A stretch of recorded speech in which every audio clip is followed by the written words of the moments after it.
Hello everyone, welcome to techno gradient. आज हम देखने वाले हैं स्ट्रक्चर इन सी। हमने लास्ट सेशन में देखा था एरे, तो इस सेशन में हम क्या देखने वाले हैं? स्ट्रक्चर इन सी। मतलब एरे और स्ट्रक्चर सेम ही होता है, सिर्फ डिफरेंट इतना है एरे में और स्ट्रक्चर में।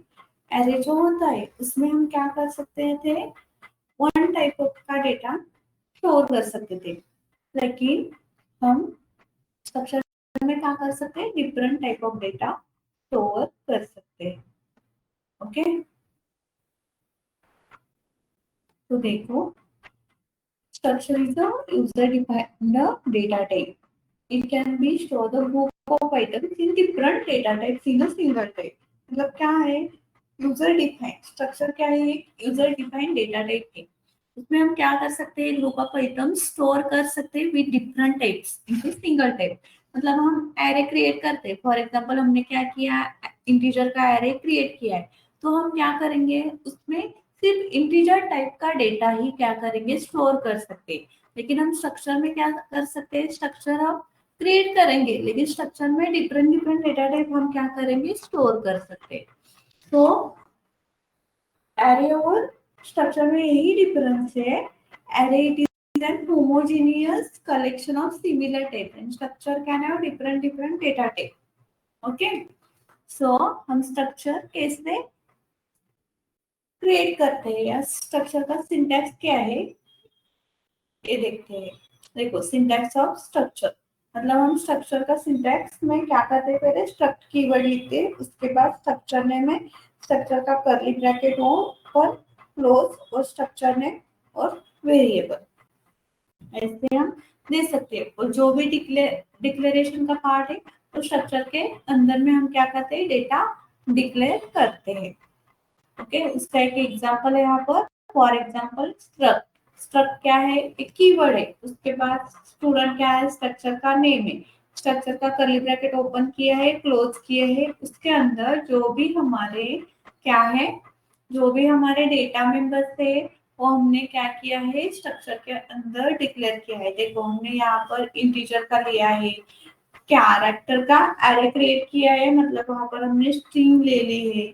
ऐसे हम डिफरेंट डिफरेंट डेटा टाइप क्या कर सकते हैं? स्टोर कर सकते हैं एक ही स्ट्रक्चर में। एरे में वैसा हम नहीं कर सकते थे।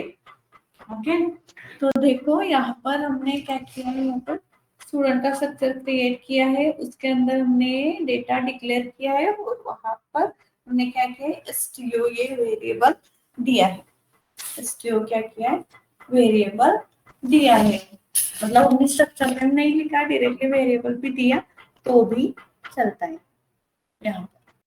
ठीक है, अब हमें इनिशियलाइज करना है स्ट्रक्चर की, नहीं तो डिक्लेयर करना है स्ट्रक्चर वेरिएबल। तो हम क्या करते हैं? पहले हमें वो स्ट्रक्चर डिक्लेयर करना पड़ता है in main method. To access and manipulate the member of structure, you need to declare its variable first. मतलब आपको क्या करना है? वेरिएबल इनिशियलाइज करना है, वेरिएबल को एक्सेस करना है स्ट्रक्चर में जो हमने दिया है। फॉर एग्जांपल हमने स्टूडेंट का स्ट्रक्चर क्रिएट किया था, उसके अंदर हमने क्या किया है? रोल नंबर दिया है, नेम दिया है, एड्रेस दिया है। तो वो जो वेरिएबल है उसको हमें एक्सेस करना है, उसको वैल्यू इनिशियलाइज करनी। तो पहले हमें क्या करना पड़ता है? स्ट्रक्चर डिफाइन करना पड़ता है मेन मेथड में। तो स्ट्रक्ट कीवर्ड स्टूडेंट, मतलब स्टूडेंट है, ये जो स्ट्रक्चर का नेम है, उसके बाद ये जो है वेरिएबल है। ठीक है, उसके बाद हम क्या करेंगे? स्ट्रक्चर इनिशियलाइज करेंगे। मतलब स्ट्रक्चर में जो डेटा मेंबर्स है उसको हम क्या करेंगे? वैल्यू इनिशियलाइज करेंगे। तो हम कैसे करते हैं? The initialization of struct variable is done by placing the value of each element inside curly bracket. मतलब हम इनसाइड कर्ली ब्रैकेट हमने क्या किया? स्ट्रक्चर यहाँ पर डिक्लेयर किया है। ओके, स्ट्रक्चर यहाँ पर डिक्लेयर किया है, स्ट्रक्ट स्टूडेंट, स्ट्रक्चर नेम है और stio, और उसके अंदर हमने क्या दिया है? इक्वल टू देकर वैल्यू इनिशियलाइज किए, रोल नंबर, नेम एंड यहाँ पर क्या दिया है? एड्रेस दिया है। ओके, तो ये वैल्यू इनिशियलाइज किए स्ट्रक्चर में जो डेटा मेंबर्स है उसको। उसके बाद हमने नीचे क्या किया है? Accessing the structure member. मतलब यहाँ पर हमने to access a structure by using the structure variable and dot operator. मतलब हम यहाँ पर एक्सेस कर रहे हैं वो डेटा मेंबर्स, तो हमने क्या किया है, स्ट्रक्चर वेरिएबल यूज किया है, उसके बाद वो डेटा मेंबर्स या आइटम का नेम लिखा है वहां पर। ओके, इसके लिए हम डॉट ऑपरेटर का यूज करने वाले हैं। इसका एग्जांपल देखते हैं हम करके।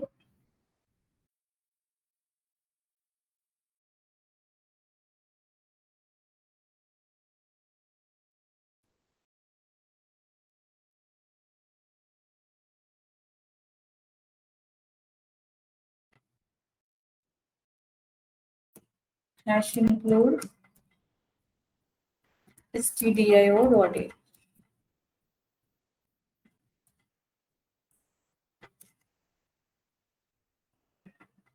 उसके बाद क्या करेंगे, हम यहाँ पर स्ट्रक्चर लिखेंगे। कैसे लिखते हैं स्ट्रक्चर? स्ट्रक्ट, स्ट्रक्ट कीवर्ड लिखते हैं। उसके बाद हम क्या करते हैं, स्ट्रक्चर का क्या करते हैं, नेम देते हैं।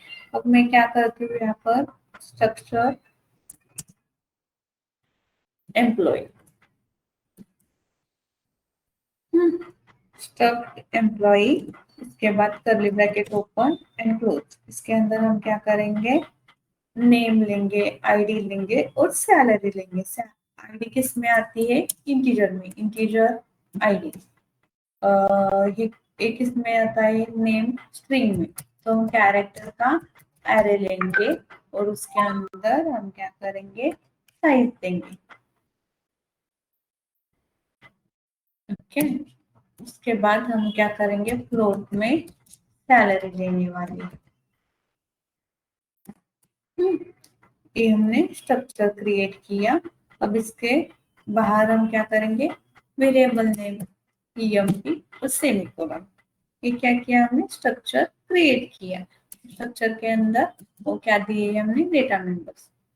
Create a structure. उसके बाद हम क्या करेंगे, मेन मेथड लेने वाले हैं यहाँ पर, integer main. Okay, integer main. उसके बाद इसके अंदर हम क्या करेंगे, स्ट्रक्ट कीवर्ड डिक्लेयर करेंगे ना, स्ट्रक्ट कीवर्ड। उसके बाद स्ट्रक्चर नेम, स्ट्रक्चर नेम क्या है हमारा, एम्प्लॉय, एम्प्लॉय। उसके बाद variable em equal to, curly bracket में हम क्या करेंगे, वैल्यू पास करेंगे। मतलब यहाँ पर देखो,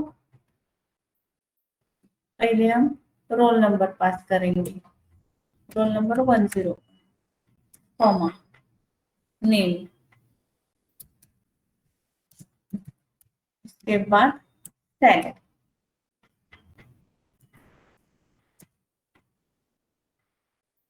ओके, अब हमने क्या किया, वैल्यू पास की। अब ये वैल्यू हम एक्सेस करने वाले हैं। एक्सेस कैसे करते हैं, डॉट ऑपरेटर का यूज करके। हम प्रिंटफ में एक्सेस करेंगे। प्रिंटफ मतलब ये क्या किया, initialising structure element, initialising structure element. उसके बाद एक्सेसिंग द स्ट्रक्चर एलिमेंट।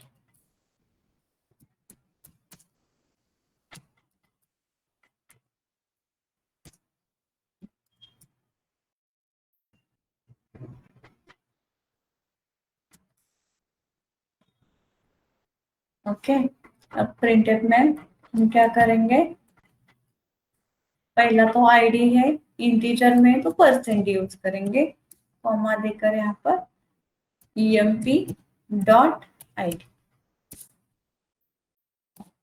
उसके बाद प्रिंटफ क्या करेंगे, यहाँ पर स्ट्रिंग के लिए हम क्या यूज करते हैं, परसेंटेज, कॉमा emp डॉट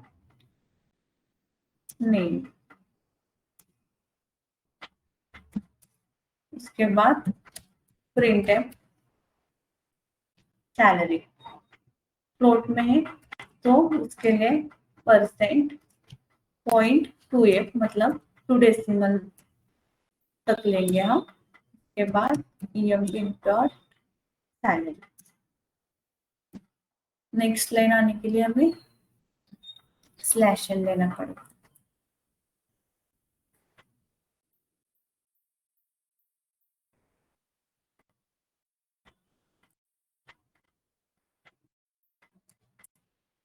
यहाँ पर लिख सकते हो क्या, ID इक्वल टू,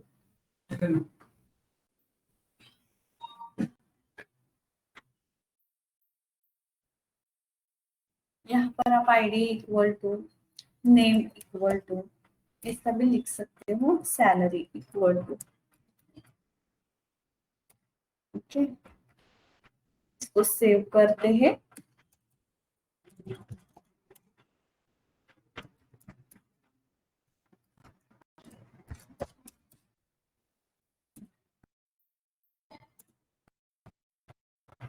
ठीक है, अब एग्जीक्यूट करते हैं, compile and run.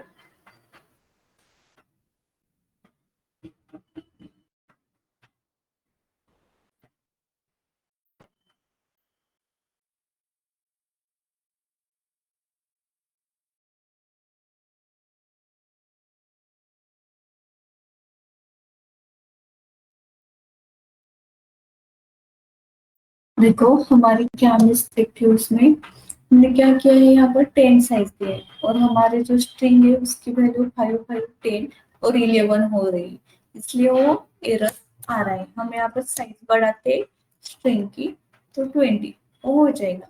Execute, compile and run. देखो इससे आउटपुट आ गए। ठीक है, तो ऐसे हम स्ट्रक्चर क्या करते हैं, इनिशियलाइज करते हैं और स्ट्रक्चर में जो एलिमेंट है वो हम क्या कर सकते हैं, एक्सेस कर सकते हैं इसे, और यहाँ पर स्ट्रक्चर हम इसे क्रिएट कर सकते हैं। ओके,